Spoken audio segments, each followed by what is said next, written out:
This content is for kids. It's not for kids. Isn't that what I said? No, it's not for kids. If you are 13 years or younger, this is not for you.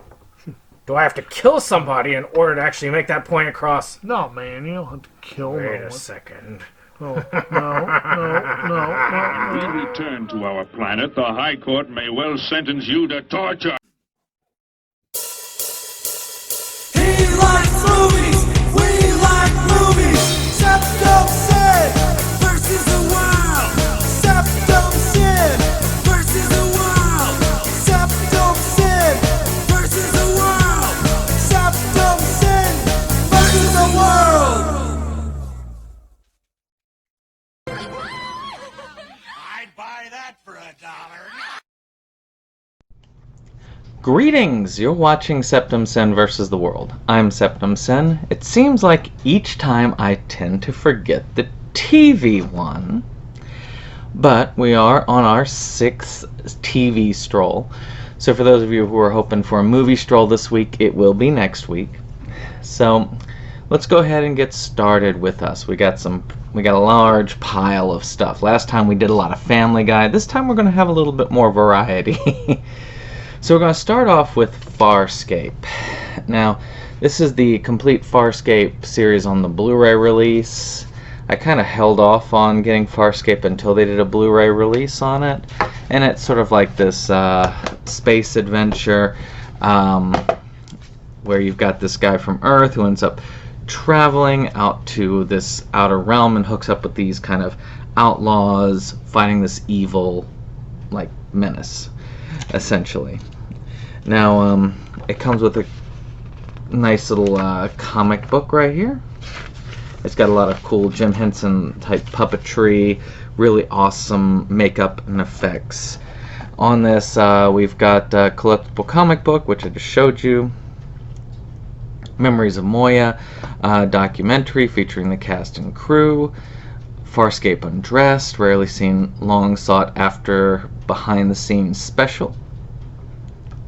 I didn't know it was long sought after, but I'm not a huge fan of the series. I really enjoyed the series, but I'm not like an uber fan. So if those of you who are watching are fans of the series, let me know in the comments, like, was this a long sought after documentary? Let's see here. 3 archival documentaries. In the beginning, a look back with Brian Henson, making of a space opera, and Farscape, the story so far. 3 Insides Farscape featurettes, villains, visual effects, and save Farscape.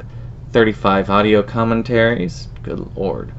Deleted scenes, director's cut scenes, and alternate version of the season 2 premiere. Video profiles and behind-the-scenes interviews with characters, cast, creative team of Farscape, original TV promos, and much more. Woohoo! So, let's take a look at these. It's an interesting aesthetic they went with. I mean, the discs aren't really all that different, just has the episode listing and that. I think I might stick this comic book in one of these just to keep it from getting too messed up. This is the 15th anniversary when this was released, so it's old now. Oh my. So I remember when this was first airing and I was really excited by it because I always liked the puppetry and the kind of makeup work, like with Star Wars, and this kind of felt like a Star Wars type series. So you know, some cool stuff there. And the last one.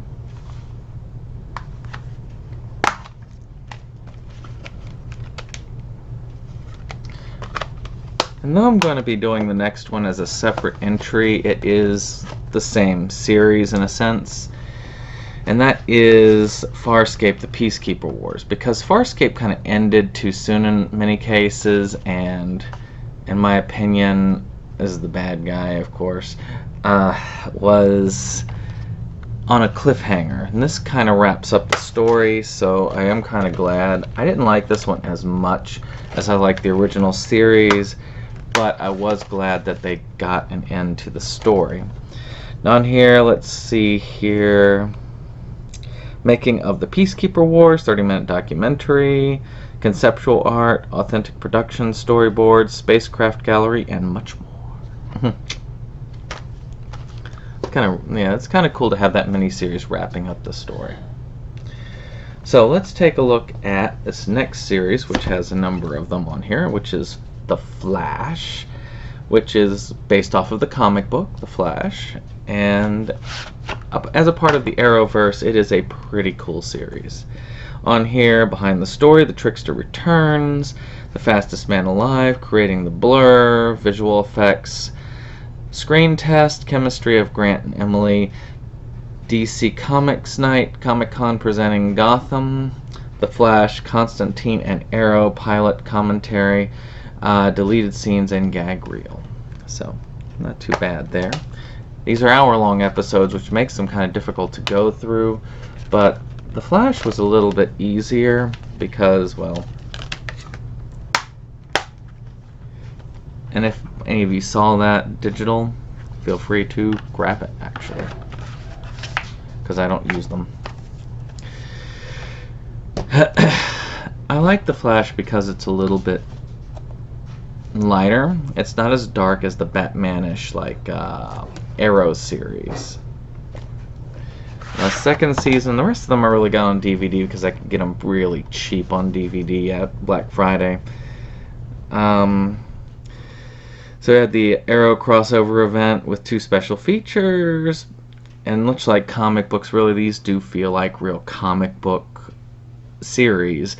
They have crossovers and everything, which is why the Arrowverse is fun, but it is a lot of work to get into. If you really, it's hard to watch just one series. It's almost like you gotta watch them all. Let's see here. Include many faces of Zoom, Chasing the Flash, the journey of Kevin Smith, The Flash, 2015 Comic-Con panel, deleted scenes, and gag reel. See, not a lot on the disc art there. But they do have a little booklet here. Just kind of cool in its own way.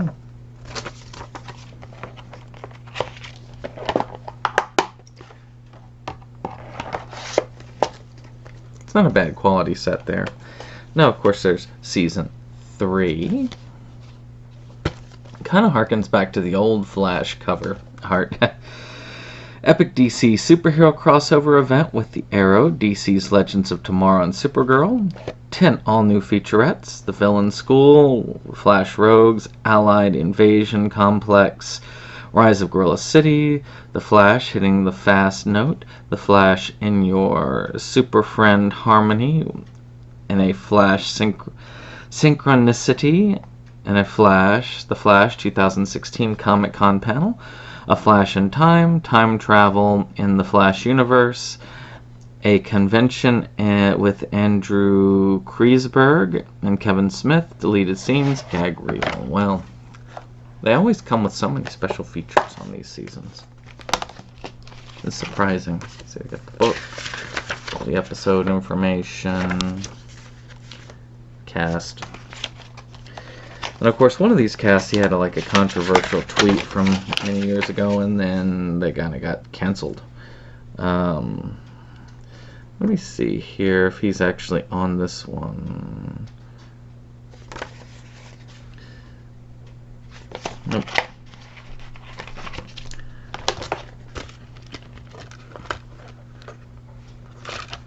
That's the thing, if you're going to do anything in movies, you really need to make sure you scrub your past history.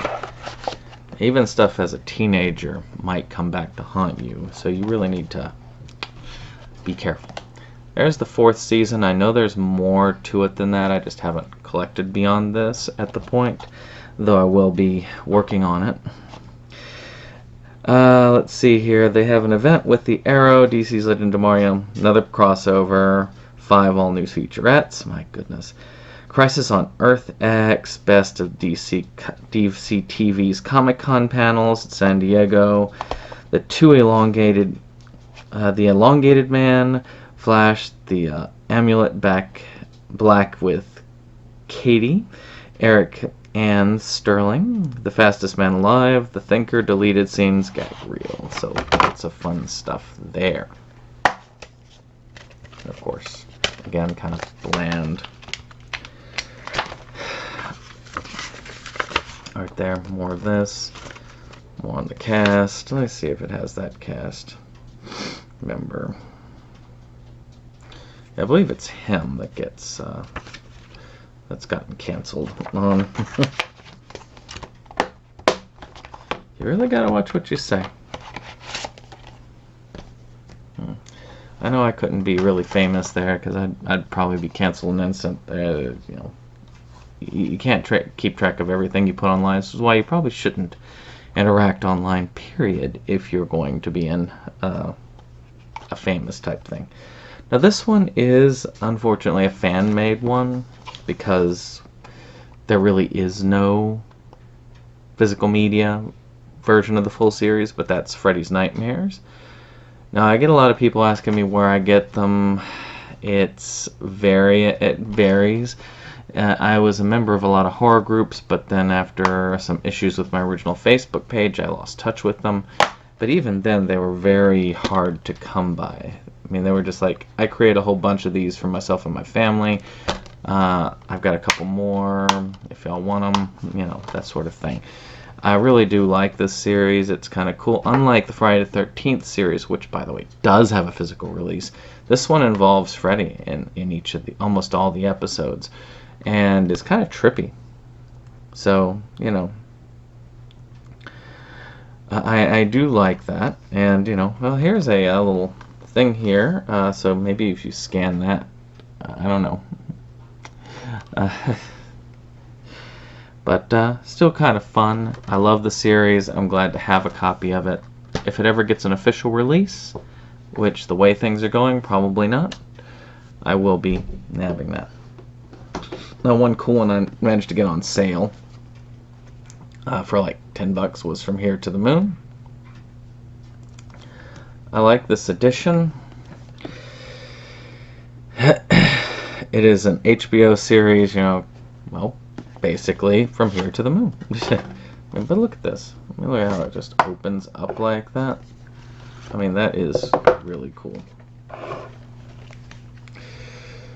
I don't see anything about special features on it, but maybe it's in this booklet. But, you know, I got all the episode summaries, but look how that opens up. Isn't that cool? So let's see, maybe it's on one of these. Let's see here. Yep, there we go. Bonus features, behind the scenes featurette, special effects featurette, President John Kennedy's historic speech, Out of the Solar System, a glimpse at the galaxies, black holes, and other star systems, a brief history of famous astronomers, history of the moon, the space race, 6 original promotional trailers, as seen on HBO. So, pretty cool stuff. There's a little booklet that comes with it. Has all of the kind of episodes and summaries with some pictures on there, and kind of a like little IMAX ticket. Unfortunately, it's a bit old, so it's sadly not really applicable anymore. But if I had gotten this back when it was released, I might have been able to see that Walk on the Moon in IMAX for no charge.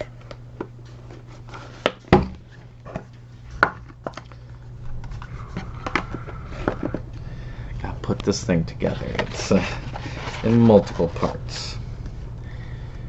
Alright. Whoop. Alrighty then. So, next up is my Futurama complete series. And many of you might look at this and say, wait, that's not the complete series. It looks very different. Is this a bootleg? No, this is legit. This is the Canadian release. And I got this for a particular reason. I don't like the paper cases. I don't like my stuff in sleeves. The ones I have in paper cases are all torn up. It's really hard to keep them up. No, this is much better than any of the others. And even with the individual releases, because once you get past 4, it's all these darn paper sleeves. So, you know, it's got the 1 and 2. There are some things I don't like about it. It's because I don't like these kind of thin sleeves because they slip out pretty easily. But they're still better protected than the ones in the paper sleeves. That's sad to say. So this has special features with commentaries, deleted scenes, animatics, behind the scenes featurette. That's for season 1. Again, some more commentaries, more deleted scenes for season 2. Animatics, storyboards, Alien Alphabet International sensory clips, and concept art. And we have a cat that's trying to get into the frame. I know, baby. It's okay. It's okay. So, the second part of this is, of course, Futurama. Futurama 3 and 4. Again, they released those in kind of individual volumes. Again, more commentaries, more deleted scenes, more storyboards, more animatics, and how to draw the characters. So, of course, again, these thin things. Now, the seasons got shorter after season 4, because season 4 was when they were kind of canceled and brought back. And not canceled in the way that, like, Elongated Man was canceled. But, this is the last bit, like, that came back after that. I really thought Futurama had gotten a raw deal because they put it on at the same time as Monday Night Football. So sometimes the football game would go over and they wouldn't stop their regular programming line. So sometimes the Futurama episode would be just cut entirely and you wouldn't be able to see it. Or you would have like half of it cut. And that was a typical thing. So of course people aren't going to be tuning in for half of an episode. And they're like, oh, well, there's no interest. No, there is interest. It's just you were cutting the episodes. Why? So this next one's a bit of a longer one, which is Glee. So I did not collect all of the seasons like this, but I really loved Glee when it first came out. I used to actually be in a Glee club when I was in school, and I was in a concert choir when I was in college. It was not like this.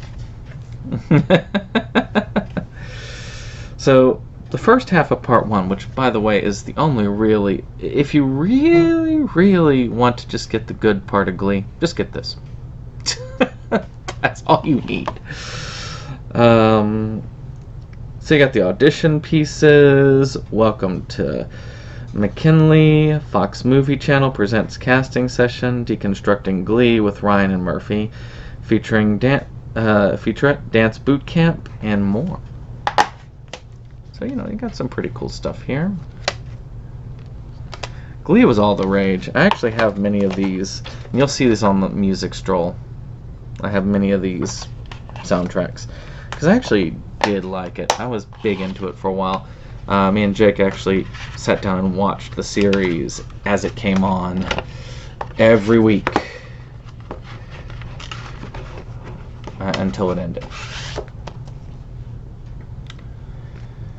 And it ended a little bit too late, in my opinion. So there's season 1, volume 2. I felt like this one was okay. So yeah, the jukebox, the sing-along karaoke, staying in step with Glee, making of a showstopper, bite your style, dress like your favorite Gleek, which was, you know, the Glee fans. Power of Madonna, because there was a Madonna episode in it. And again, I really didn't consider them bad at this point. I just considered it hit or miss. You know. Let's see here. I did like the Dream On one that they had. We had Neil Patrick Harris in it. There were a lot of celebrity cameos. I want to get in on this. So now I've got full season sets here. This is the second season. Second season was, again, it really didn't have the magic of the first half of the first season.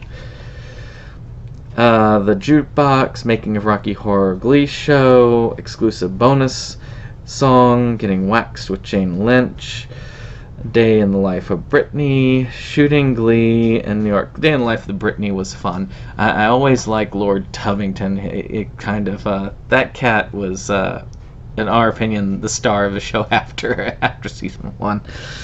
And I did like the introduction of the Warblers, that was kind of a fun group there.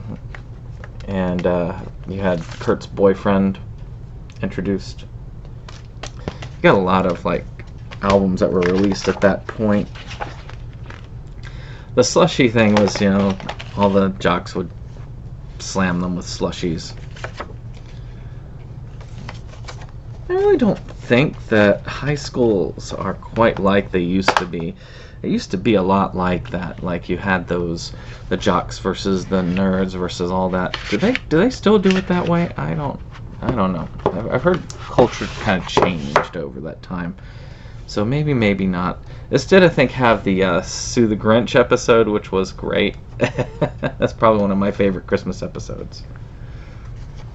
So then we've got our third season, which is where the series should have ended.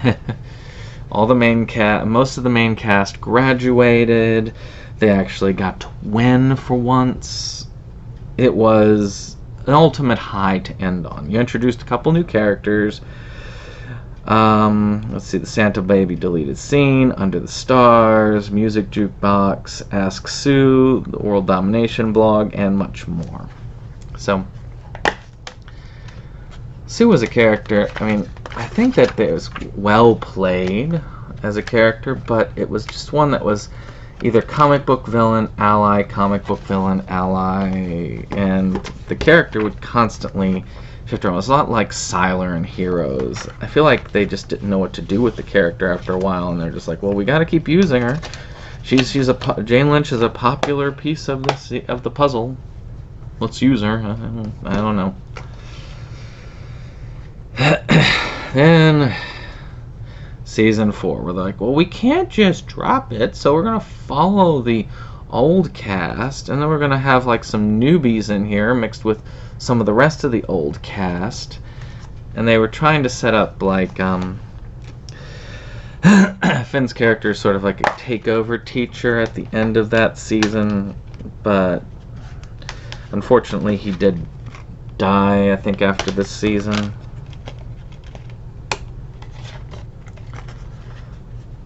I really kind of felt like this is where the series really started to go downhill. It started to go downhill after the halfway point of season 1, but it accelerated at this point. It was just like a big old dumpster fire on wheels running down the mountain at that point. So, then you have the 5th season. Again, no more Finn. As he had died by this point, but again, we're trying to follow the New York adventures, and for the most part, I believe they kind of were debating which side to go with, because they were thinking maybe the straddling of things is not the way to go. As far as behind the scenes, there are some final curtains, jukebox. Looking back, it's now that's the last season's extras. This one's another. The jukebox is on all of them, celebrating 100 episodes of Glee, Glee in the City, and again. I think the 3rd season. Yeah. Yep. Yes, again, Glee on film. They were having their big encore thing. It was there. This is the last one, and I'm kind of glad it did end. They did bring back, it was kind of, like I said, it was mostly focused on the New York group at this point.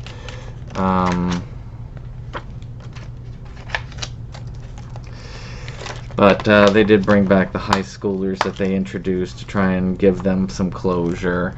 And they gave decent closure. It is kind of the end of an era when this finally wrapped up. I feel like it was that thing, we have something that's popular, so let's beat that horse to death. And they did. It was truly dead by the end of that. Alright, now here's a series that should have gone on longer that I really liked, and that is God, the Devil, and Bob. As you can see, I got that for $5 at Movie Stop. It was such a fun thing. You got Bob, who apparently has this friendship with both God and the Devil, and their adventures together. It has a making of featurette, revealed character interview featurette, and of course all these episodes with commentary. But I love that. I like the way they picture the devil in this. It is just a general fun series. It is sad that it only got one season. Why is it that series like this keep going on forever, but series like this get cut off too short? I don't know. Speaking of series that many feel was cut off too short, I am not one of them. We're going to talk about Gravity Falls. Now, this is the expensive Blu-ray set. I went ahead and I'd gotten this one because, yeah, you can get this really cheap on DVD. It's just, the series is worth it. If they ever release a Star vs. the Forces of Evil, which I doubt they will because Disney is pretty much trying to back off of physical media, but if they ever did decide to, I would buy it in this format. My hope is that they'll outset to certain things. They'll like say, okay, if you want to pay us money to license our shows for physical media release, Shout Factory, go right ahead. And that's my hope for those series. But you have commentary on the 40 episodes, One Crazy Summer, a look back at Gravity Falls, the Hirsch twins, Alex and Ariel remember their own summers growing up, Between the Pines, behind the scenes special, deleted scenes, shorts, promos, and more. This is about these two twins, and you can see them in the picture here. And they are going to this strange place to stay with their great uncle, or grunkle, as they refer to him. And all these weird things happen in this season, in the series, in this strange little town. So they are trying to unravel the mysteries. It is a really cool series. Many people want this to keep going and going and going. Much like Glee, it would get tiring after a while. To me, it ended on top. It was tied up with a bow. You could always come back with like a mini series or a movie in the future if you want to tie up any like minor loose ends or something. But to me, if it ends like this and it stays ended like this, though there are comics and other things, to me that's perfectly fine by me. So you got these that represent the little books. I didn't think it was actually going to have a release. On the other side, it's more of this episode summaries. I didn't think they were going to release a whole series because, much like things like the other series, they were releasing like minor episode packs, and it looked like the only way you're going to get this on physical was through, well, bootlegging it.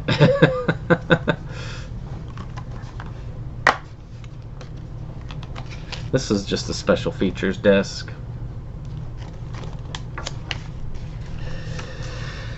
It's got this little two dipper, and you get this like little blank here with this will see you next summer. So if they ever did decide to come back to it, they have an opening for it. of course, you've got this advertisement for the comics and the books. As I said, it's, if you really want to continue their adventures, there are other ways to do that. All right, one more time into the breach. And that is The Great Horror Family. From the creator of The Grudge. I love this series. This is a cool tongue-in-cheek series that essentially goes after a lot of these Japanese horror tropes, and it is funny as heck.